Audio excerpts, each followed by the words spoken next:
Amém. Então vamos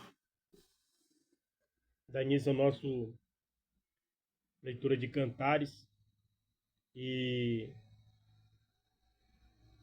neste momento vamos ler o capítulo 1, capítulo 3 hoje, livro de Cantares, né? Esse dia 21 de julho. Como já lemos juntos, a visão panorâmica deste livro. Foi uma leitura muito sábia ao conhecimento do que esse livro de Cantares expõe. Como eu disse na introdução lá, que eu ia expor explicações dos versículos da Bíblia do Expositor, e não será preciso, porque aqui ele fala alguns tópicos e alguns versículos, tá? Vamos ler o versículo, aí nesse tópico aqui eu vou falando para vocês aí a explicação, porque é um livro de Cânticos dos Cânticos e ele é muito menos mencionado. Não se prega sobre os cantares, não se prega sobre o Cântico dos Cânticos, também como não se prega sobre Lamentações de Jeremias quando a gente chegar lá. Mas tem esboço para isso. Por quê? Porque a noiva de Cristo é a igreja. Então, se a igreja não estiver entrelaçada nesse amor que é referido aqui, não alcançamos o amor de Jesus verdadeiro. Por quê? Porque falamos que amamos Jesus, falamos que somos até mesmo fanáticos por Ele, que somos entrelaçados no amor de Cristo, mas se nós não entendemos o que Cantares quer dizer a respeito disso, que é o amor espiritual, né? E Jesus, não vemos Ele, apenas sentimos o seu toque, sentimos o seu milagre por meio do seu Espírito, do Espírito Santo. Então fica o dito, amamos quem vemos. Se nós não amamos a pessoa que vemos, como vamos amar aquilo que nós não vemos? Fica difícil falar de Jesus que não amamos Ele, e sendo que nós odiamos aos nossos irmãos, né? Então vamos ver o que esse livro vai dizer para nós aqui, nessas duas explicações agora, essa leitura do capítulo 1, capítulo 2 ao capítulo 3, para que entendamos como é que esse amor que Salomão expressou pela sua esposa. E hoje essa leitura ela é dada à igreja espiritual, que Cristo é o noivo e que a igreja é a noiva, né? Que somos nós, que somos igreja. Amém? Alcançados aí pelo amor de Cristo, salvo e remido pelo seu sangue, aonde não temos mais a culpa do pecado, mas da presença dele, do pecado, não estamos totalmente livres, a não ser quando nós formos levados para o Senhor, numa forma, num evento de um arrebatamento, ou descer à sepultura e descansar até o grande dia do Senhor Jesus, né? Vamos lá, que diz assim, ó, capítulo 1, que diz: a esposa anela pelo seu esposo. Que vai falar assim: Cântico de Cânticos, que é de Salomão, beije-me ele com os beijos da sua boca.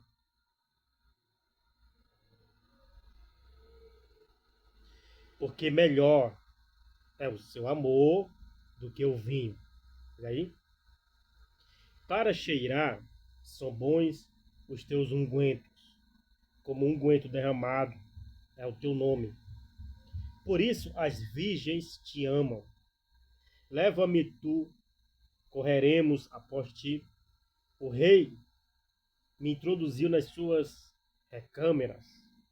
Em ti nos regozijaremos e nos alegraremos no teu amor, nos lembraremos mais do que do vinho. Os retos te amam, os retos te amam. Eu sou morena, olha só, a noiva falando para ele, né? Eu sou morena e agradável, ó filha de Jerusalém, como as tendas de Quedar, como as cortinas de Salomão. Aqui nesse 1.1, Cântico de Salomão, ou Cânticos, que é de Salomão no versículo 1, diz aqui na explicação.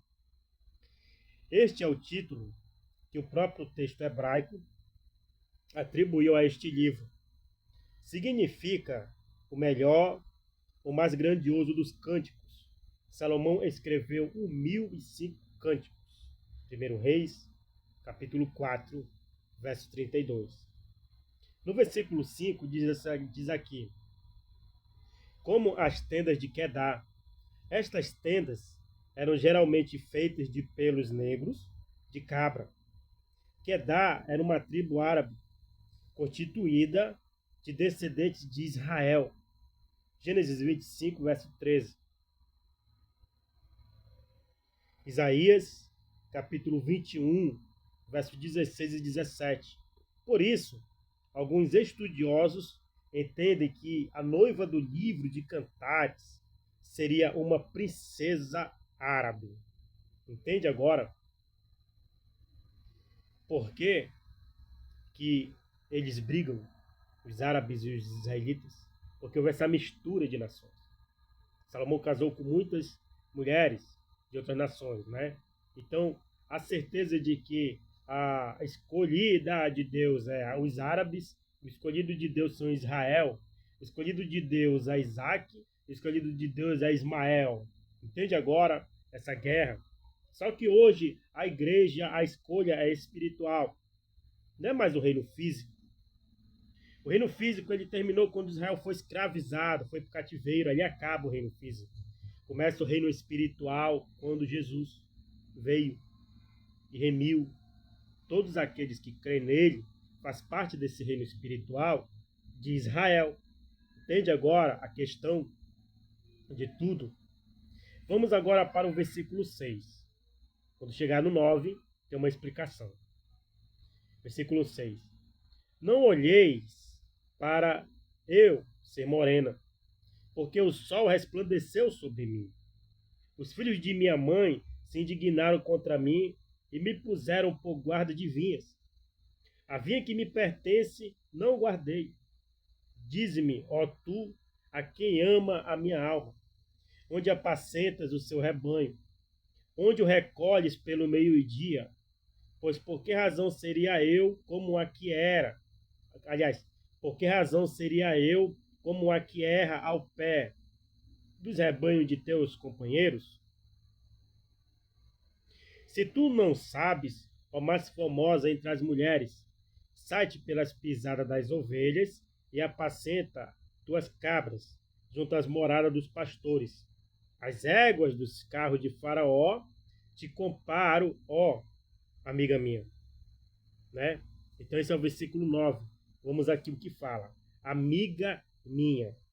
As éguas dos carros de Faraó te comparo, ó amiga minha. Né? Tá comparando amiga como as éguas de Faraó. Então vamos ver o que ele fala aqui. Ó. O hebraico diz aqui, literalmente, companheira. Era um termo carinhoso empregado antes do casamento. A alusão a cavalos era, no contexto histórico da época, um elogio. Por quê? Comparar ela como as éguas ou os cavalos de Faraó. Está dizendo que é uma mulher que tem força, uma mulher que é forte, uma mulher que é valente. Entende? Mas se nós compararmos hoje uma pessoa a isso aí, a um animal, vão nos dizer que estamos xingando, estamos com preconceito, somos rudes, né? Estamos apelidando, é um bullying. Então é complicado. A palavra de Deus é isso.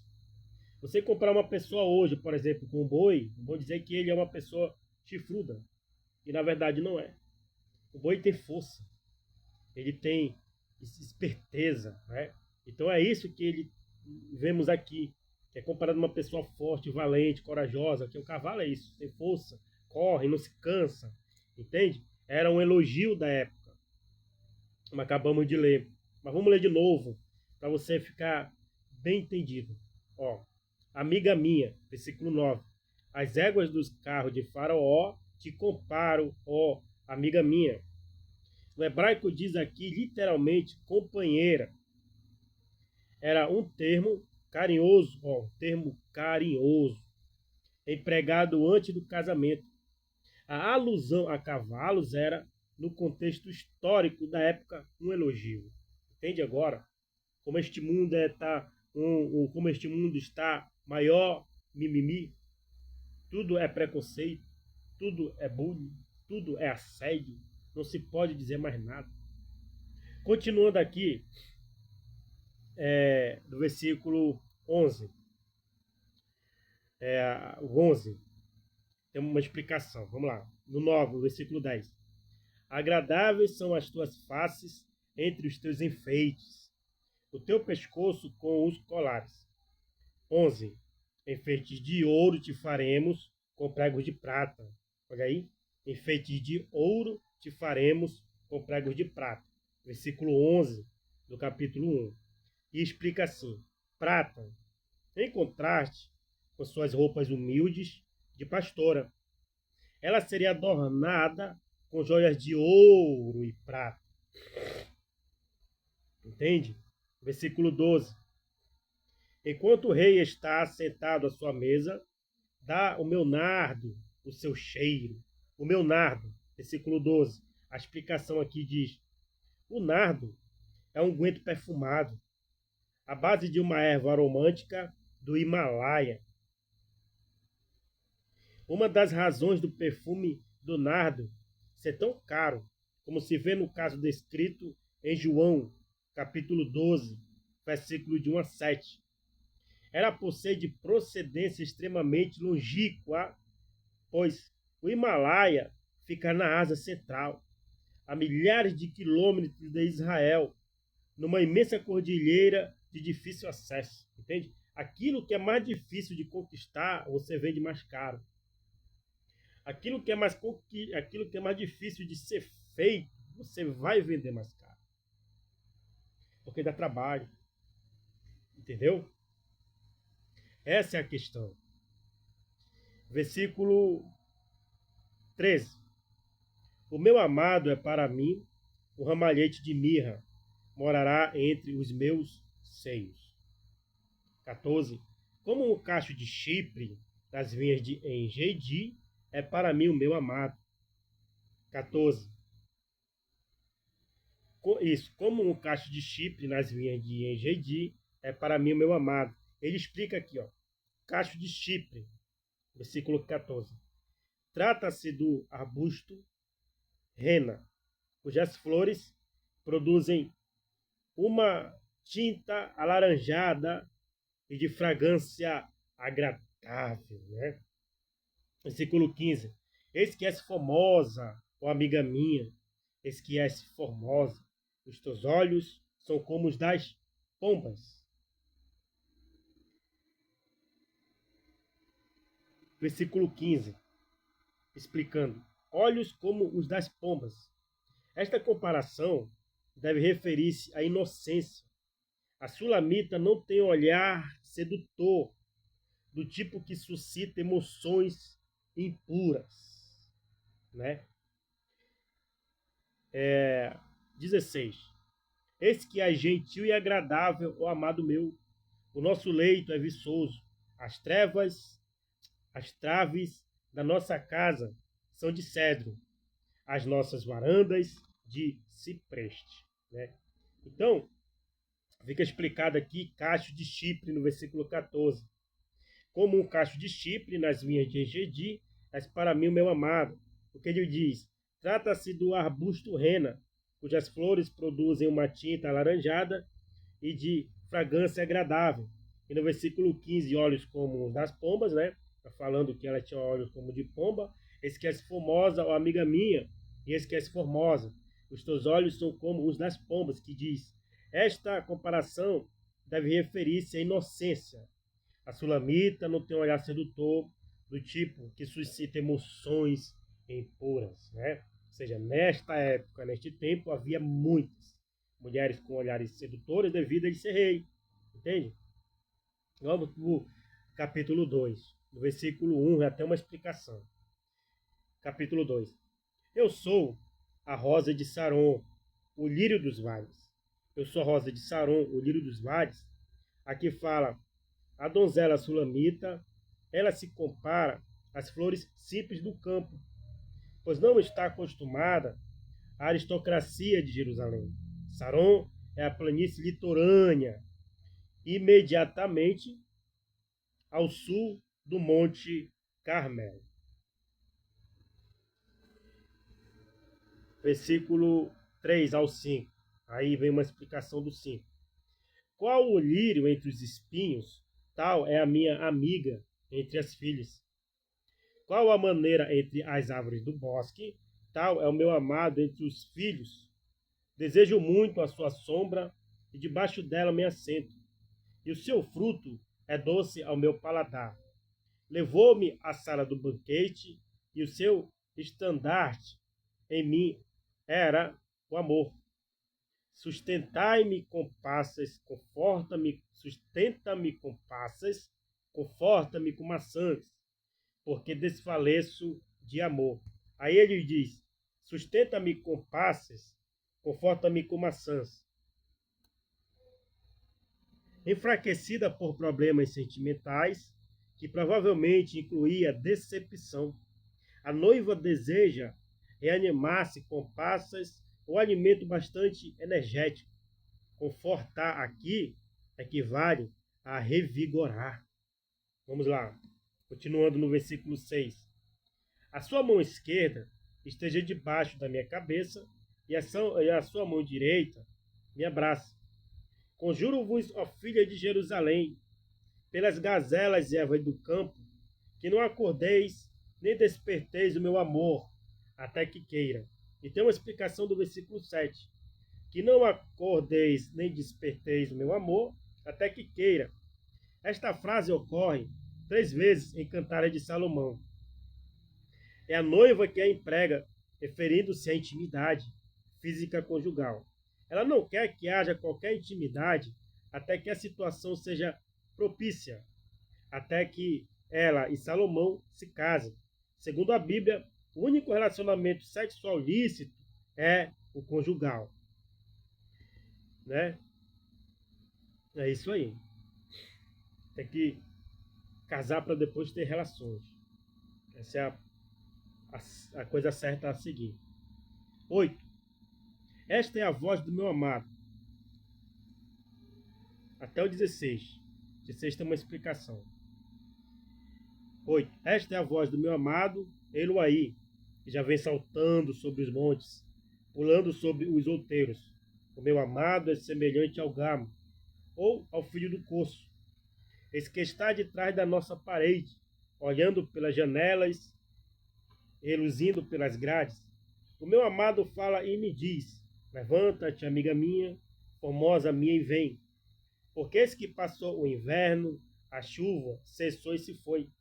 Aparecem as flores na terra, o tempo de cantar chega, e a voz da rola ouve-se em nossa terra.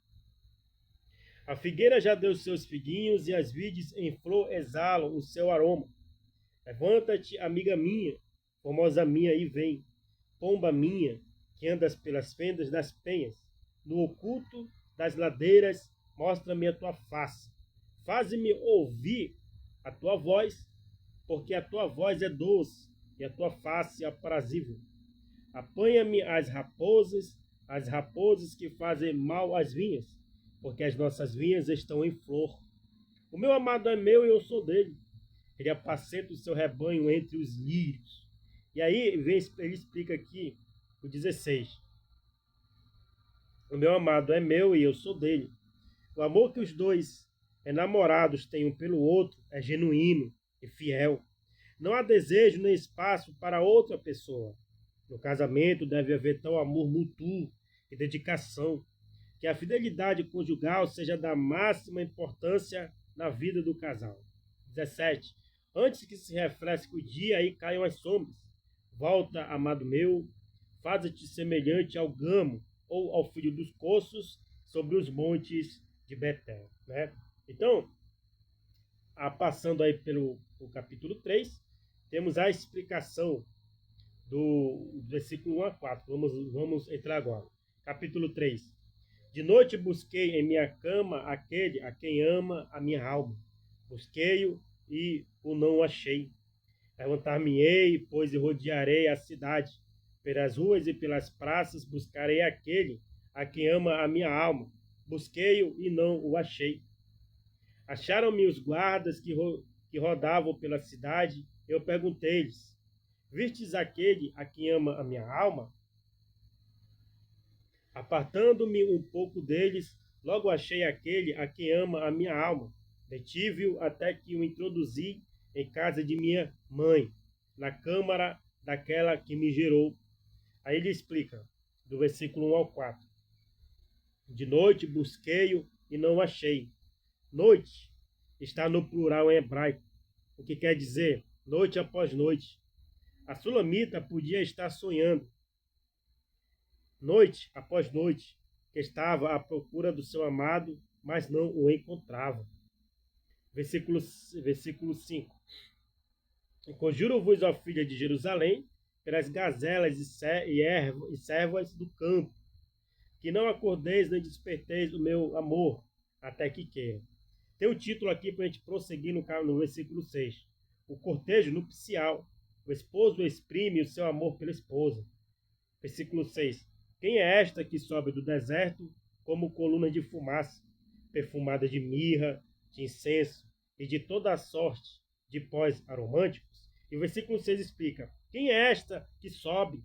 Os verbos que se seguem referem-se à chegada dela. Então, está aí bem explicadinho para a gente entender esse livro de Cantares, que ninguém prega, ninguém fala sobre ele. E vamos finalizar aqui o capítulo 3. E no versículo 11 tem uma explicação. Vamos lá. Versículo 7. Eis que a liteira de Salomão, 60 valentes estão ao redor dela, os valentes de Israel. Todos armados de espadas, destro na guerra, cada um com a sua espada acima, por causa dos temores noturnos. O rei Salomão fez para si um palanquim de madeira do Líbano. Fez as colunas de prata, o extrato de ouro, os assentos de púrpura, o interior revestido com amor pelas filhas de Jerusalém. Versículo 11. Sai, ó filha de Sião, e contemplai o rei Salomão com a coroa com que o coroou sua mãe no dia do seu desposório e no dia do júbilo do seu coração. E o versículo 11 ele explica. Sai e contemplai o rei Salomão. Devido à intercessão de Batseba, mãe de Salomão, e do profeta Natã, Salomão foi apresentado publicamente ungido rei. 1 Reis, versículo 22 a 39. O dia do seu desposório é o dia do seu casamento. Tudo indica que quando Salomão foi apresentado ao povo e ungido rei, já estava casado, usava a coroa com que sua mãe o coroara. Neste contexto, estão as promessas de Deus, segundo o concerto, aleluia, que fez com o Senhor, que Jesus fez com a igreja, né? Então, trata-se disso, tá? Porque leia assim o livro de Cantares, talvez vocês nunca alcançaram alguém que lesse esse livro, dessas explicações de esboço. Porque dificilmente você vai ver pregações do livro de Cantares em uma igreja, em um púlpito. Não sei se ele é aplicado nos congressos de família. Não sei se ele é aplicado nos congressos de noivo e noiva. Isso eu não sei, que eu nunca participei disso. Entende? Mas estamos tendo a oportunidade de entender hoje para nós e aplicar que o amor de Deus para conosco é para nós ter amor por Cristo, porque Cristo nos amou primeiro. Então é algo recíproco. Deus deu, a gente recebe e devolve. Deus deu, a gente recebe e devolve. Amém? Então que possamos aprender. Deus só vai nos cobrar aquilo que Ele nos dá. E aquilo que Ele nos dá não é para a gente dar para Ele, é devolver em forma de primícias. Tudo, seja em amor, seja em dízimo, seja em dons, seja em talentos, tudo é para o Senhor. Então, que se você estiver gostando dessa live de leitura que entramos no livro de Cantares detalhadamente como uma forma de meditação do texto, compartilhe Convide pessoas a se inscrever no canal, tá? Para que nós possamos alcançar 1.000 inscritos antes do fim do ano de 2025. Para a honra e glória do nome do Senhor Jesus. E todos que pediram oração,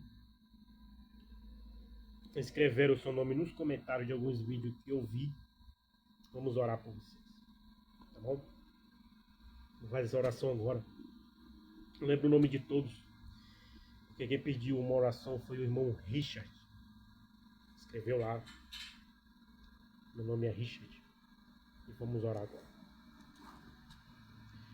Senhor meu Deus, todos aqueles que chegam na live para participar da leitura, é o Teu Espírito Santo quem manda. É o Teu Espírito Santo que envia. É o Teu Espírito Santo que suscita a pessoa a participar da leitura diária da Tua Palavra. Senhor meu Deus, que todos que pediram oração, que o Senhor continue sondando esses corações, incitando para que eles venham ter força a participar da leitura. Porque a leitura diária, Deus, é o maná do céu. É o pão que alimenta o Espírito. E é de tudo que nós precisamos. Nosso Espírito conectado com o Teu Espírito, para que possamos ser cheios da Tua Palavra, para que não haja espaço para depressões, para que não haja espaço para ansiedades e para que não haja espaço para nenhuma enfermidade espiritual. Então, meu Deus, que o Senhor continue tratando nos corações de todos que visualiza, de todos que faça a visualização até o final.